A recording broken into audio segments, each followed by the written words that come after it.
Hello, hello, good morning everyone. This is Akash and welcome back everyone after 3 year. काफ़ी लंबा break हो गया after job में अभी थोड़ा बिजी हो गया था तो ना तो कोई क्लास दे पाया ना कोई अपडेट दे पाया सभी को। 3 साल बाद फिर सभी का स्वागत है आपका आपके अपने चैनल जस्ट आकाश में। तो जैसा कि आप सभी जानते हैं इस समय हम लोग के एनटीपीसी के एग्ज़ाम आने वाले हैं तो टाइम वेस्ट ना करते हुए एक छोटी सी करंट अफेयर की एंड बहुत जल्दी जो है मैं सोच रहा हूँ तो टाइम निकाल कर मैं एक मैथ्स की क्लासेस स्टार्ट करने की कोशिश करूँगा और बहुत जल्द आपको मैथ की क्लासेस मिलना स्टार्ट हो जाएंगी। कुछ दिन आपको रिकॉर्डेड होंगे जैसे जैसे मुझे लगेगा तो मैं लाइव क्लासेस देना स्टार्ट कर दूँगा आपका। सो करंट अफेयर जो है हम लोगों की आज से स्टार्ट होगी मॉर्निंग में। आपको 6 बजे आपको ये वीडियोज़ डेली डेली अपडेट होती रहेंगी। सो टाइम बर्बाद ना करते हुए स्टार्ट करते हैं करंट अफेयर में होगा आज की। First question is which ministry has launch the green hydrogen certification scheme of India GHCI। किस मंत्रालय ने भारत की हरित हाइड्रोजन प्रमाणन योजना GHCI यानी कि हरित हाइड्रोजन प्रमाणन योजना को लॉन्च किया या शुरू किया आपका है। तो ऑप्शन है आपके पास में ministry of power, ministry of petroleum, ministry of natural gas, ministry of new and renewable energy, ministry of environment and forest and climate change. ये आपके ऑप्शन हैं। हाँ तो जैसा लग रहा था देखिए हाइड्रोजन की हरित प्रमाणन योजना क्वेश्चन से देख के लग रहा है ग्रीन हाइड्रोजन सर्टिफिकेशन स्कीम। कुल मिलाकर एक ग्रीन एनर्जी टाइप से समथिंग आपका है तो ये किसका हो सकता है आपका। देखिए मिनिस्ट्री ऑफ पावर इसके अंतर्गत तो मान सकते हैं कि हाँ एक पावर की स्कीम आपकी तो हो सकती है बट बेस्ट ऑप्शन देखने में क्या लग रहा है हम लोग को तो डी तो पेट्रोलियम वाला है आपका। डी आपका है forest and climate change. Climate change का ऐसा कुछ क्वेश्चन आपका नहीं है जहाँ तक लग रहा है। क्या होगा ऑप्शन नंबर सी इसका। तो इसका सही आंसर क्या आपको option number C ministry of new and renewable यानी कि नवीन एवं पुनर्निर्माणीकरण ऊर्जा के जो आपकी जो मंत्रालय है उसके अंतर्गत आपकी आई है। तो इसमें आप एक्सप्लेनेशन दिया आपको कि भारत ने हाल ही में जापान और सिंगापुर को 4.12 lakh ton 4.12 lakh ton green hydrogen derivative की आपूर्ति के लिए समझौतों पर हस्ताक्षर किए हैं। विश्वसनीय और पारदर्शी ग्रीन हाइड्रोजन उत्पादन सुनिश्चित करने के लिए भारत की ग्रीन हाइड्रोजन प्रमाणन योजना GHCI को भी उसी समय लॉन्च किया गया है। GHCI भारत का पहला ऊर्जा प्रमाणन जो है ढांचा है आपका जो सत्यापित करता है कि हाइड्रोजन का उत्पादन केवल अक्षय ऊर्जा के रूप में प्रयोग किया जा सकता है। आपका यह प्रमाणन सुनिश्चित करता है कि हाइड्रोजन को ग्रीन के रूप में मान्यता दी जाएगी आपकी। GHCI को नवीन और नवीनीकरण ऊर्जा मंत्रालय यानी कि MNRE इसको नाम शॉर्ट हमेशा याद रखिए मैं एब्रिविएशन आपसे पूछे जाते हैं द्वारा उसको लॉन्च किया गया आपका जो। और bureau of energy and efficiency BEE GHCI के नोडल एजेंसी है यानी कि ये इसकी देखरेख में आपकी ये स्कीम लॉन्च हुई है आपकी इस राष्ट्रीय हरित हाइड्रोजन मिशन द्वारा समर्पित किया जा रहा है। जहाँ भी आपको लगे स्क्रीनशॉट आप उसका वहाँ पे तुरंत ही ले सकते हैं। नेक्स्ट क्वेश्चन है आपका special 301 report has been published by which organisation. विशेष 301 रिपोर्ट किस संगठन द्वारा प्रकाशित की गई है।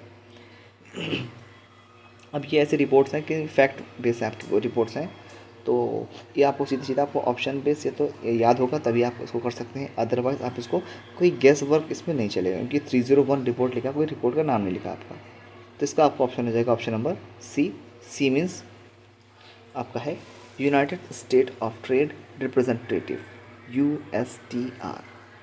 ये आपकी इसके द्वारा प्रकाशित की गई है और ये है क्या उसकी पूरी डिटेल आपके सामने है कि संयुक्त राज्य अमेरिका व्यापार प्रतिनिधि की विशेष 301 रिपोर्ट है। भारत को एक बार फिर प्राथमिकता निगरानी सूची में रखा गया है। यह 1974 के व्यापार अधिनियम के तहत प्रकाशित एक वार्षिक समीक्षा है।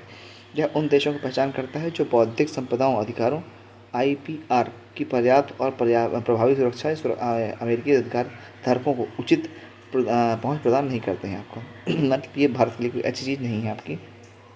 यह रिपोर्ट 1989 से हर साल जारी की जाती है। यह देशों को प्राथमिकता वाले विदेशी देश या प्राथमिकता निगरानी सूची तथा निगरानी सूची के रूप में वर्गीकृत करता है आपका। भारत जैसे प्राथमिकता निगरानी सूची में शामिल देशों में गंभीर IPR मुद्दे हैं जिन पर अमेरिका को अधिक ध्यान देने की आवश्यकता है। ठीक है तो कुल मिलाकर ये रिपोर्ट हमारे लिए अच्छी नहीं है। हमारे जो अभी आप लोगों ने पढ़ा भी होगा कुछ दिनों पहले कि टैरिफ अमेरिका ने बढ़ाए हैं सभी देशों पर। चाइना पर 52% आपका 26% आपके इंडिया पर टैरिफ बढ़ाए थे।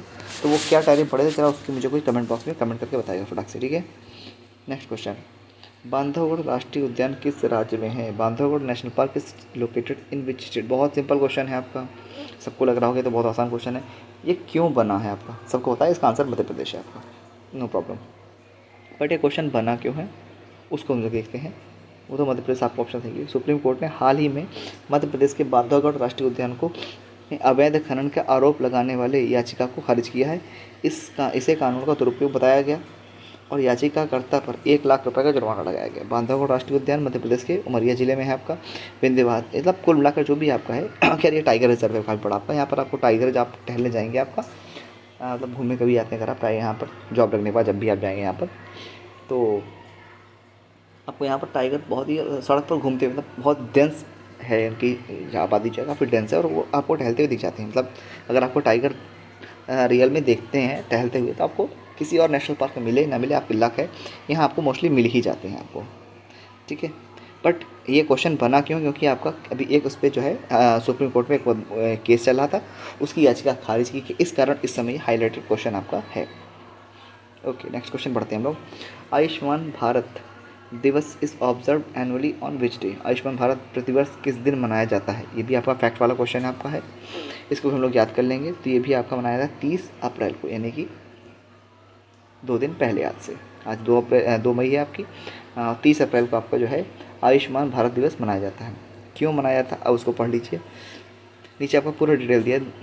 हमारे माननीय प्रधानमंत्री जी ने इसको स्टार्ट किया था, तो उसी के अंडर में आपका क्या है, इसका लक्ष्य क्या है, प्रतिवर्ष क्या आपका अस्पतालों की बीमा योजनाएं क्या है, मतलब स्वास्थ्य संबंधी योजना है आपकी, बस उसको ये देखना आपको कि किस तरह से आपको ये इम्प्लीमेंट हुआ है और कितना इम्प्लीमेंट हुआ। आयुष्मान कार्ड आप लोगों ने सभी लोगों सुना होगा लगभग आप लोगों ने, तो 5 लाख का इसमें आपका इलाज, आपका कैशलेस इलाज टाइप आपका समथिंग है, बट वो कुछ लिमिटेड लोगों के पे है ही लागू होता है आपका। बाकी जो उत्तर प्रदेश गवर्नमेंट के एम्प्लॉयज़ भी हैं उनके ऊपर भी सेम ही स्कीम लागू होती है, बस उसका नाम चेंज होता है। अब मुझे कोई नीचे कमेंट करके बताएगा कि वो सेम स्कीम जो आयुष्मान कार्ड योजना है या आयुष्मान भारत जो योजना है वो जो यूपी गवर्नमेंट के एम्प्लॉयज़ पर लागू होती है उसका क्या नाम है? रूपांतरित है नाम उसका केवल, और कुछ नहीं है, बस मुझे नाम बताना है क्या नाम होगा उसका आपका। नेक्स्ट क्वेश्चन की तरफ आगे बढ़ते हैं हम लोग, चले जाए क्वेश्चन नंबर 5। किस भारतीय शहर ने भारत का पहला प्रमाणित ग्रीन म्यूनिसिपल बॉन्ड जारी किया है? Which Indian city has issued India's first certified green municipal bond? Indore, Pune, Ghaziabad या बेंगलुरु? वैसे नॉर्मली जब भी हमारी बात होती है ग्रीन एनर्जी की या ग्रीन म्यूनिसिपल के समथिंग बॉन्ड की या स्वच्छता के समथिंग में, तो हम लोग को पहले दिमाग में आता है इंदौर। तो मोस्टली ध्यान रखिए कि इसमें जितने भी ऑप्शन आपको लिख रहे हैं या आपको लगे, अगर आपको नहीं याद है, अगर आपको जितना लगेगा हाँ पुणे, सबसे पहले इंदौर दिमाग में आपके आएगा, फिर लगेगा शायद साउथ इंडिया का कोई सिटी हो सकता है बेंगलुरु, बट अनफॉर्चुनेटली इसमें सही आंसर है आपका ऑप्शन नंबर सी, गाज़ियाबाद। यानी कि गाज़ियाबाद ऐसा पहला शहर है आपका जिसने पहला ग्रीन म्यूनिसिपल बॉन्ड जारी किया गया। भारतीय स्वच्छ मिशन, इसका पढ़ लीजिए आप। भारतीय स्वच्छ मिशन शहरी के तहत गाज़ियाबाद ने भारत का पहला ये आपका सर्टिफिकेट जारी किया आपका, जिससे तृतीय सीवेज ट्रीटमेंट प्लांट TSTP के लिए 150 करोड़ जुटाए हैं। यह बॉन्ड टिकाऊ शहरी बुनियादी ढांचों और वित्तीय नवाचार की दिशा में एक बड़ा बदलाव है, ठीक है। पूरा डिटेल आप यहाँ पढ़ सकते हैं, पूरा डिटेल आपको पढ़ा है। बाकी हम लोग पढ़ते हैं अपने लास्ट क्वेश्चन की तरफ, और वो आपका आज का बोनस क्वेश्चन होगा आपका। बहुत ही आसान क्वेश्चन है कि 1 मई को कौन सा डे मनाया जाता है ना, ये हम सब लोग जानते हैं। ये 1 मई को आपका लेबर डे मनाया जाता है, इंटरनेशनल लेबर डे आपका, और कुछ नहीं है।